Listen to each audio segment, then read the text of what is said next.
down. And then you have the adhesive property of water, which assembles everything together.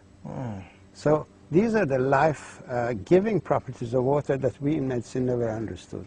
And this is what I've brought out, and I've published in my book, Your Body's Many Cries for Water.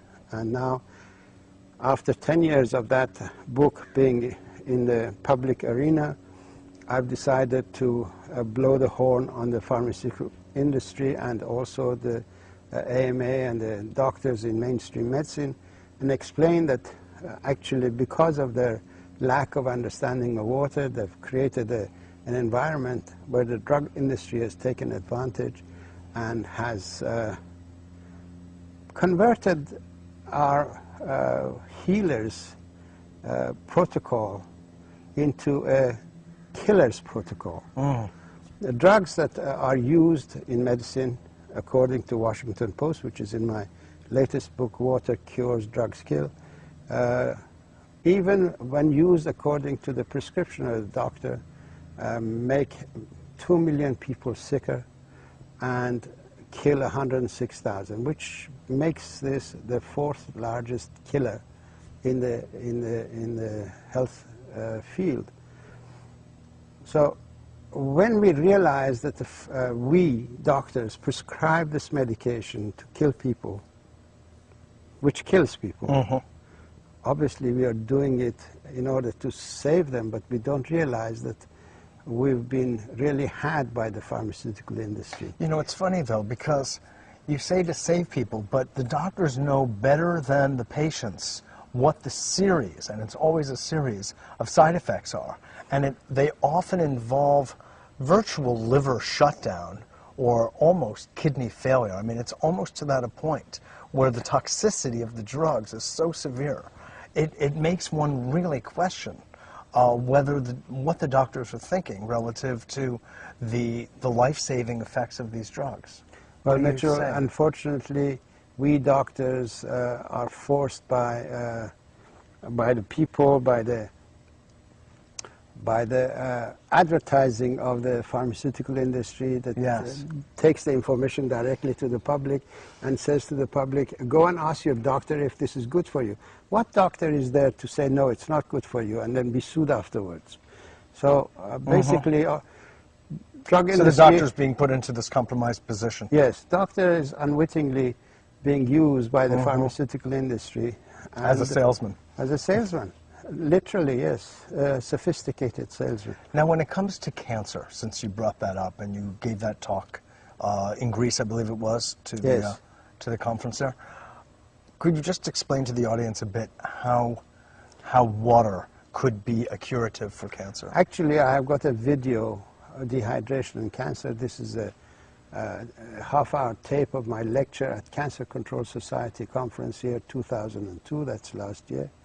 Where I explained how dehydration sets up the physiology, the internal physiology of the body in such a way that some cells become autonomous and they begin to grow in a cancerous way.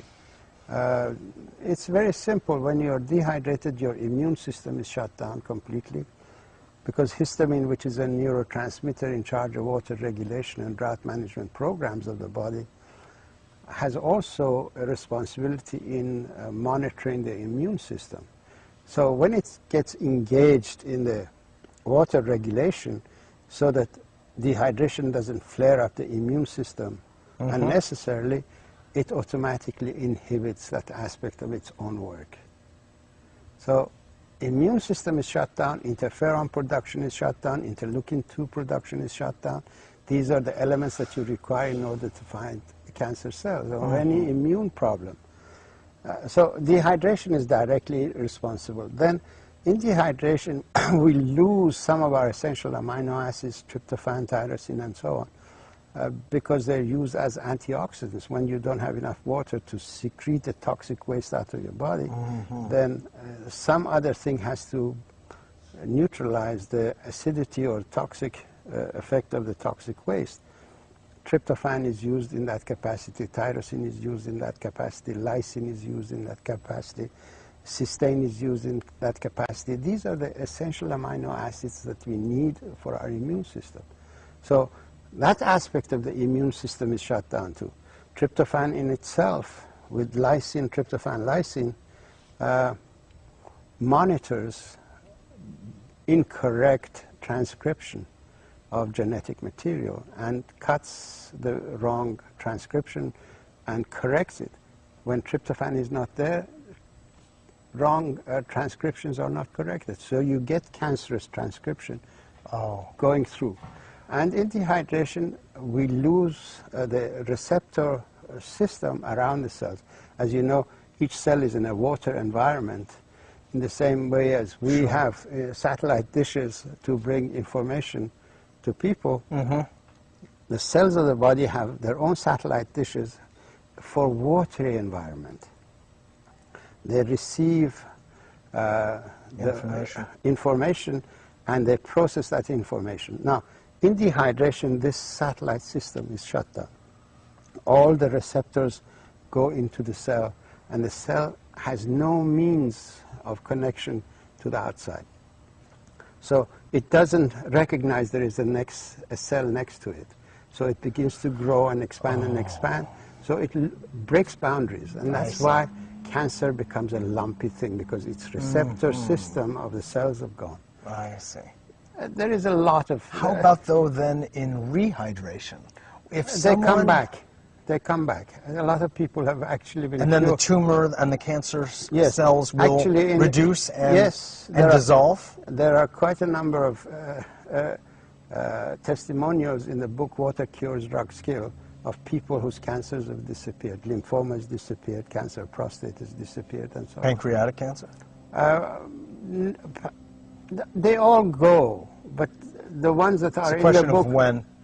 They all go, because we need to study water as a anti-cancer medication. Once we do that, for each different discipline, we need to have a protocol for that. Sure. But personal observations of people is that their cancers have reduced. Now, you brought your findings to the AMA, to the FDA, to NIH. Yes. And they ridiculed it. Obviously, what I propose... It drove them to drink. What I propose is not a money-making situation. So the sick care system survives and thrives on people staying sick.